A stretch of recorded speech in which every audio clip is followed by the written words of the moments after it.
Deep under London, there is a vault packed with real gold. Not cash, not papers, just bars of solid gold.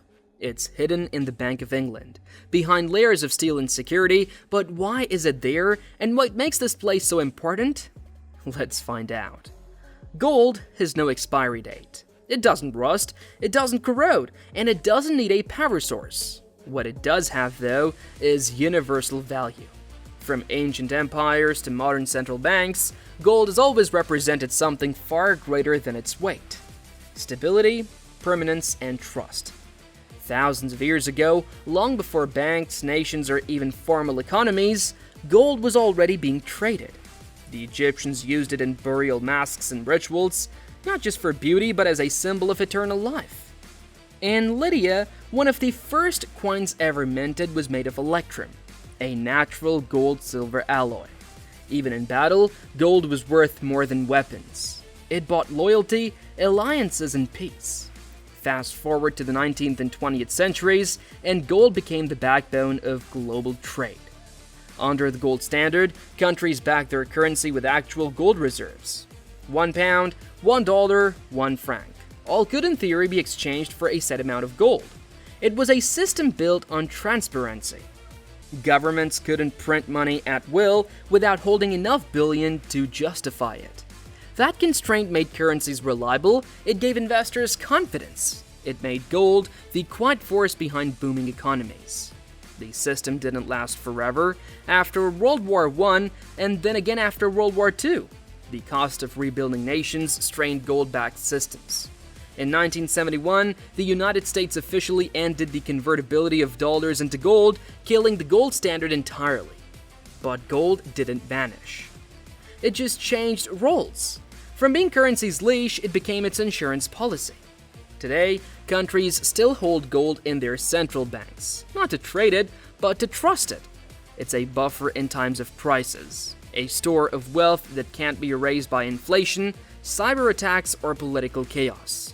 When economies crash or wars break out, central banks don't rush to Bitcoin, they check their gold reserves.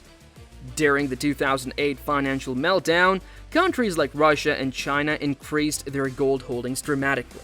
In 2022, amid inflation and geopolitical tensions, central banks bought more gold than in any year since 1950. It's not nostalgia, it's protection. Gold is unhackable, unprintable, and untied to any one nation's political whim. That's why a place like the Bank of England's vaults still matters. Gold isn't just a shiny metal, it's a global vote of confidence. And the world's most powerful institutions still count it, guard it, and move it like it's sacred. Now that we know why gold matters, let's take a look at how the Bank of England became its guardian. In 1694, England was a country at war and low on money. To fund the struggle against France, King William III agreed to something radical for the time: the creation of a national bank that would lend the government the money it needed.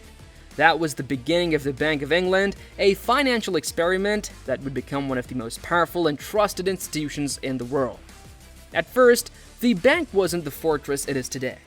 It started in rented rooms inside London's Mercer's Hall.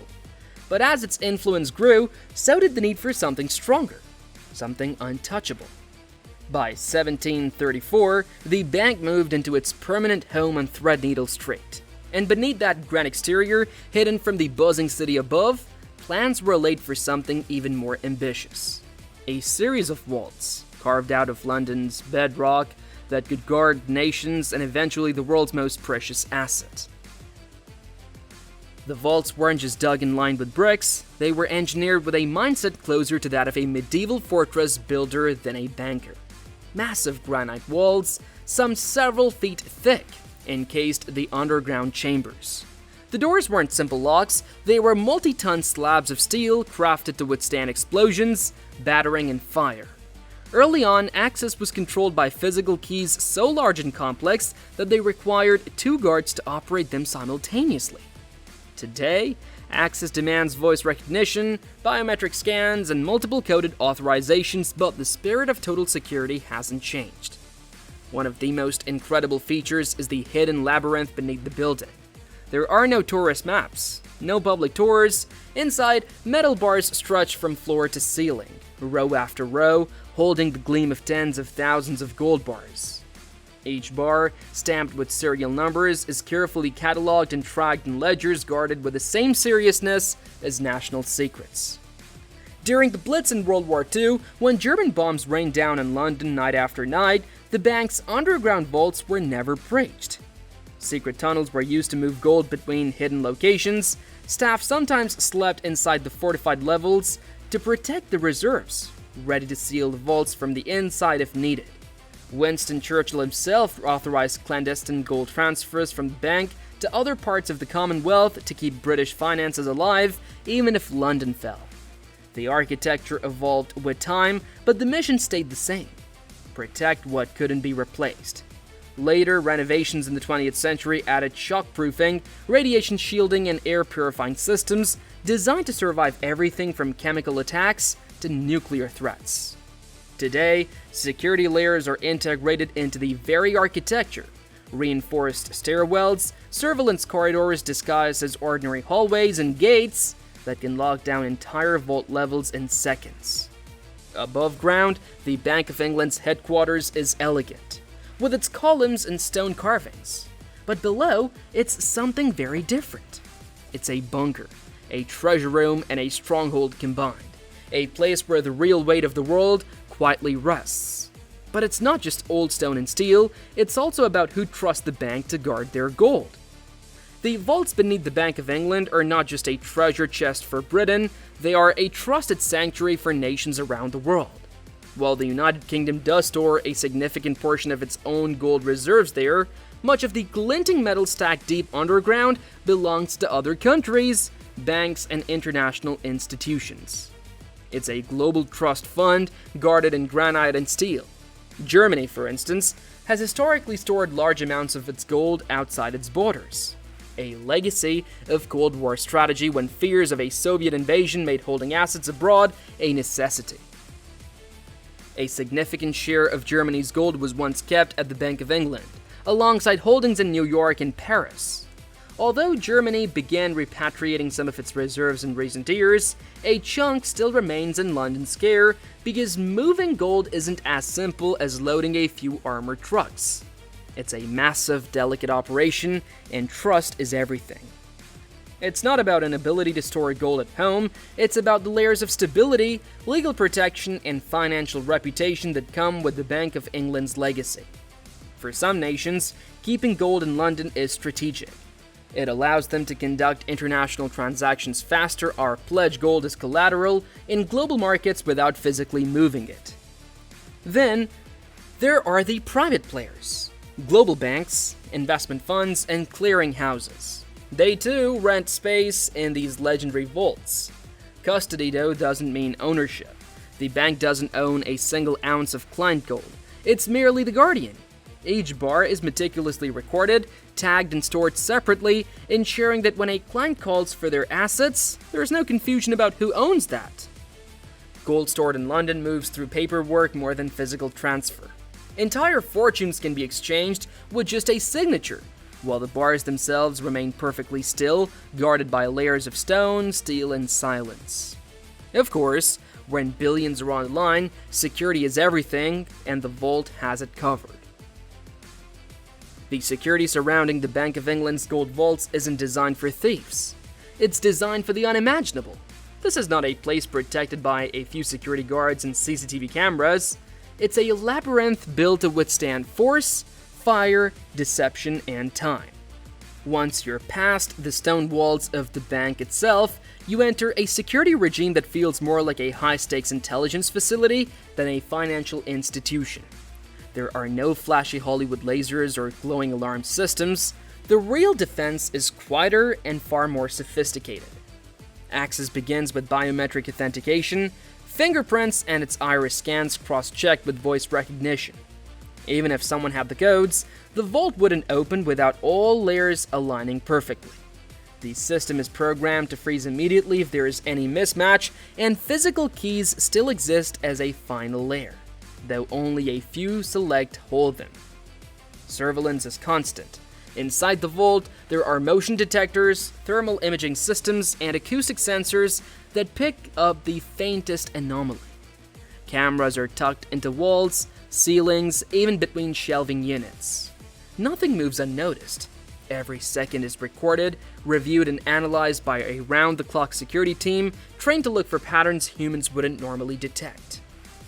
But perhaps the most powerful layer of defense isn't technology, it's people. The staff who manage access to the gold are held to strict levels of secrecy.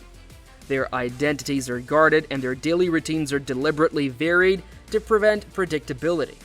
Internal rules prohibit any one person from having complete access. It's a team effort designed with checks, balances, and layers of redundancy. Even the gold handlers, the people who physically move and count the bars, operate under surveillance, wearing uniforms without personal names and working in shifts that are never publicly documented. Compared to other world-famous vaults, the Bank of England's setup is unmatched in subtlety. Fort Knox in the United States may be better known, especially in movies, with its fortress-style layout and razor-wire perimeter. But Fort Knox is more symbolic. A treasure chest largely untouched, rarely opened, and mostly isolated. The Bank of England, on the other hand, operates in the heart of one of the world's busiest financial cities, with gold that is regularly verified, inspected, and even occasionally moved. Not with fanfare, but with invisible precision. What makes the vault so secure isn't just how it's built, it's how it blends in. Above ground, life goes on in London. Cars honk, tourists snap selfies, but deep below, steel doors as thick as submarines are watching, listening, waiting. And should anything go wrong, the system locks itself down in seconds, sealing billions beneath concrete and silence. No one storms this vault. Not with guns, not with tech, not with charm. It's a place that trusts no one fully and tests everyone constantly. But how much gold is actually down there, and what's it worth? Step inside the gold vault of the Bank of England, if you could, and you'd be met not by chaos or clutter, but by rows of order. The underground chambers stretch wider than most realize, filled with blue steel shelving stacked meticulously with shimmering bricks of gold. Over 400,000 bars sit in silent formation, each one weighing roughly 13 kilograms. Collectively, they make up one of the largest gold reserves on the planet, second only to the Federal Reserve Bank of New York. The system isn't just about stacking, it's about precision. Each bar is registered by serial number, cataloged in detailed ledgers, and logged digitally with corresponding barcodes and weight stamps. Because not all gold bars are created equal, everyone is tested for purity and weight before being accepted. Minor variances in weight, sometimes as small as a gram, are documented. Nothing is assumed, everything is verified. The visual is surreal. Imagine corridors of metal racks, each one holding gold bars worth over $500,000 each, gleaming under low industrial lights. The temperature is controlled, humidity is monitored. The air smells faintly of metal and concrete. It feels less like a vault and more like a hidden archive of global trust. At today's market rate, the total value of the gold inside the Bank of England vault exceeds £200 billion. But that number isn't fixed. Gold prices shift constantly with global markets. A single geopolitical headline, war, inflation, a financial collapse, can send the value of those bars soaring. It's like holding a fortune that breaches. Occasionally, bars are swapped out. Some are reissued for international trades, others melted and recast to different specifications, but most stay put for years, watched over like museum artifacts with a pulse. Only a select few see them, even fewer touch them. Despite their value, there's no velvet rope or spotlights. The beauty of the vault lies in its seriousness, its silence, and its staggering scale. Still, holding that much gold doesn't just mean security, it means responsibility, especially during global crisis. Gold sits still, but history never does, and in times of global crisis, those quiet vaults beneath the Bank of England have often become the most important rooms in the country, sometimes even the world. When chaos hits, people look to gold. not for what it is, but for what it represents: survival, stability, and trust when nothing else feels certain. In absolute secrecy, the government launched Operation Fish, one of the largest movements of wealth in human history. Over 2,000 tons of gold were packed into crates, guarded by armed convoys, and quietly shipped across the Atlantic to Canada. The entire operation was hidden from the public, and the Bank of England played a central role in coordinating the movement, recording every ounce. That gold helped fund Britain's war effort and secured its financial lifeline when Europe's future hung by a thread. Decades later, gold would again be pulled into the spotlight, not by bombs but by financial collapse. During the 2008 global recession, nations began to worry about where their gold was held. Venezuela demanded the return of its gold from European vaults. Germany's central bank initiated a partial repatriation of the massive reserves it had stored abroad during the Cold War, including a significant portion from the Bank of England. In a world of shaky trust, gold became the proof of financial reality, the thing governments needed to see, weigh, and touch. Even in recent years, during times of market volatility, gold has moved in quiet strategic bursts. In 2020, when the COVID-19 pandemic brought the global economy to a halt, central banks increased their gold purchases. While borders closed and currencies wobbled, gold shipments continued. Silently, securely, often under military escort. It didn't matter how modern the economy became, physical gold still held a seat at the table. These aren't stories of treasure maps or pirate chests, they're tales of diplomacy, survival, and long-term planning. Every bar in the Bank of England's vault has lived through crisis. Wars, recessions, political revolutions, they've been counted, protected, and sometimes shipped under armed guard through airfields and oceans. And yet, this power remains mostly invisible. You could walk past it without ever knowing what's beneath your feet. Above the vault, life moves in quiet confidence. The Bank of England is no longer just a financial fortress, it's the beating heart of the UK's monetary system. It sets interest rates, stabilizes inflation, and manages the issuance of British currency. Each day, analysts, policymakers, and economists walk the halls where history and high finance meet. Does gold still hold the same power it once did, or is it just tradition locked in a vault? Leave your thoughts in the comments below.